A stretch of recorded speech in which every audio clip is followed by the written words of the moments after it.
Hi, எல்லாரும் நல்லா இருக்கீங்கன்னு நம்புகிறேன். ஸோ போன வீடியோ வந்து was fully about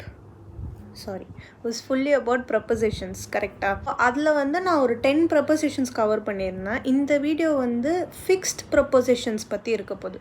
so fixed ப்ரப்போசிஷன்ஸ்னால் என்னன்னு பார்த்தீங்கன்னா, ஒரு சில வேர்ட்ஸ், அதாவது ஒரு சில நவுன்ஸ், அட்ஜெக்டிவ்ஸ், வேர்ப்ஸ், அதுக்கெல்லாம் அப்புறம் ஸ்பெசிஃபிக்காக இந்தந்த வேர்ட்ஸ் தான் யூஸ் பண்ணணும் அப்படின்னு ஒன்று இருக்குது. ஸோ அதை தான் நம்ம ஃபிக்ஸ்ட் ப்ரப்போசிஷன்ஸ் அப்படின்னு சொல்லுவோம்.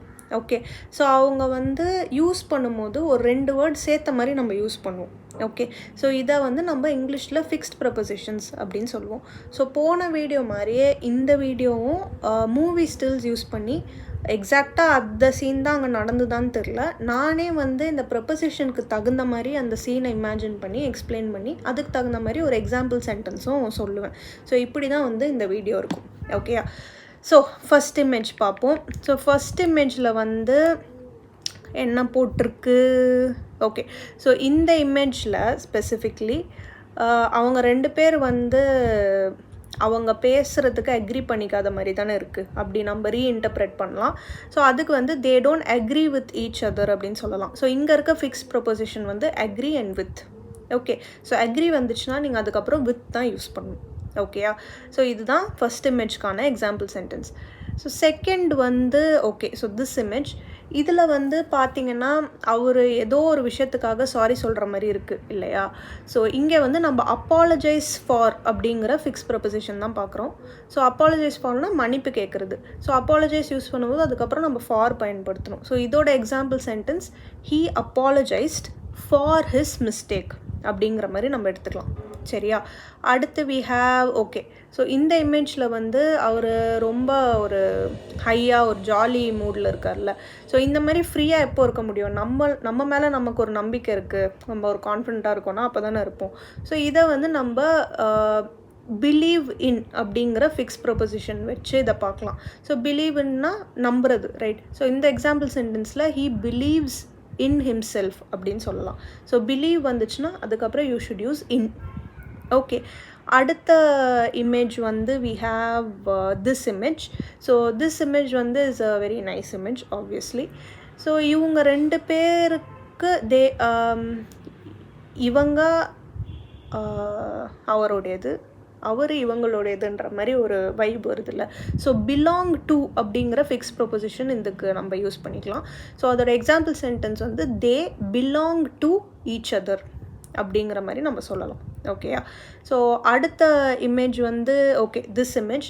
ஸோ இதில் வந்து அவர் மேலே இவங்க வந்து ஷீ இஸ் சீட்டட் அண்ட் அவங்கள பார்த்தா வந்து இவருக்காக ரொம்ப கேர் பண்ணுற மாதிரி இருக்குல்ல.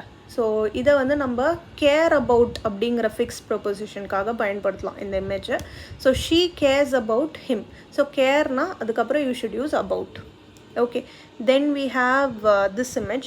ஸோ இதில் வந்து அவங்க இப்படி ஆப்போசிட்ஸில் உட்காந்துருக்காங்க, பட் அவங்க வந்து எதை பற்றியோ ஒரு கம்ப்ளைண்ட் பண்ணுற மாதிரி நம்ம ரீஇன்டர்ப்ரெட் பண்ணிக்கிட்டு, ஸோ இந்த ஃபிக்ஸ் ப்ரொபோசிஷன் பார்த்திங்கன்னா complain about. So example sentence வந்து she is complaining about something அப்படின்னு நம்ம போட்டுக்கலாம். ஓகேயா? அடுத்த image we have this image. So இதில் வந்து அவங்க பின்னாடி நிற்கிறாங்க, இவர் வந்து அவங்கள ப்ரொடெக்ட் பண்ணுறாரு, ரைட்? ஸோ இவங்க அவரை டிபெண்ட் பண்ணுறாங்க இல்லையா? ஸோ டிபெண்ட் ஆன் அப்படிங்கிற ஃபிக்ஸ் ப்ரொபோசிஷன் இங்கே யூஸ் பண்ணிக்கலாம். So she depends on him, அதுதான் வந்து எக்ஸாம்பிள் சென்டென்ஸ். சரியா? Next image we have this one. So இதில் வந்து அவங்க கேமரா வச்சு ஃபோட்டோ எடுக்கிறாங்கல்ல. ஸோ இங்கே வந்து அவங்க ஒரு சப்ஜெக்டை ஃபோக்கஸ் பண்ணுறாங்க, ரைட்? ஸோ ஃபோக்கஸ் ஆன் அப்படிங்கிற ஃபிக்ஸ் ப்ரொபோசிஷனை நம்ம இங்கே யூஸ் பண்ணிக்கலாம். So she is focusing on the subject. So இதுதான் வந்து எக்ஸாம்பிள் சென்டென்ஸ்.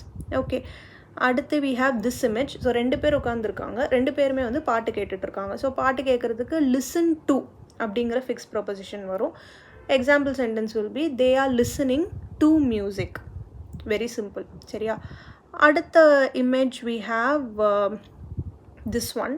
ஸோ அவங்க 2 பேரும் அவங்க பார்த்துக்கிறாங்க இல்லையா? ஸோ இப்போது நம்ம என்ன இதுக்கு யூஸ் பண்ணலாம்னா லுக் அட் அப்படிங்கிற ஃபிக்ஸ் ப்ரொபோசிஷன் யூஸ் பண்ணலாம். So they are looking at each other அப்படிங்கிறது you can use here. Okay, so yeah, அடுத்து வந்து திஸ் இமேஜ். ஸோ இந்த இமேஜில் வந்து பார்த்திங்கன்னா அவங்க எதை பற்றியும் பேசுகிறாங்க அப்படி தான் நம்மளுக்கு தெரியுது. ஸோ டாக் அபவுட் அப்படிங்கிறத வந்து இங்கே நம்ம கொண்டு வரலாம்.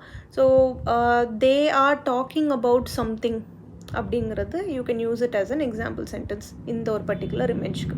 ஓகே, 7, 8, 9, 10, 11. ஓகே, ஸோ இதில் வந்து 11 பார்த்துட்டோம். ஓகே, இந்த வீடியோவில்.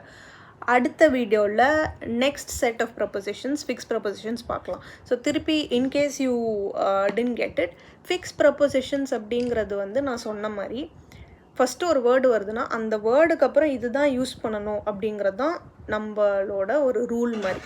ஓகே, டிபெண்ட்னா அதுக்கப்புறம் ஆன் தான் யூஸ் பண்ணணும். ஓகே, அதுக்கப்புறம் வேறு என்ன பார்த்தோம், அக்ரி அப்படின்றதுனா அதுக்கப்புறம் இந்த ஒரு வேர்டு வித் அப்படிங்கிறது தான் யூஸ் பண்ணணும். ஸோ இதனால தான் நம்ம அதை ஃபிக்ஸ்ட் ப்ரொபொசிஷன்ஸ் அப்படின்னு சொல்கிறோம். ஸோ ஒரு சென்டென்ஸில் நம்ம பயன்படுத்தும் போது யூஸ்வலாக இவங்க ஒன்றா தான் வருவாங்க, அதுதான் வந்து ரூல். ஓகேயா? So keep this in mind. And இந்த எக்ஸாம்பிள் சென்டென்ஸோட இந்த பர்டிகுலர் வீடியோ உங்களுக்கு புரிஞ்சிருக்கும்னு நான் நம்புகிறேன். இதில் உங்களுக்கு ஏதாவது கொஷின்ஸ் இருந்ததுன்னா கமெண்ட்ஸில் சொல்லுங்கள். ஓகே.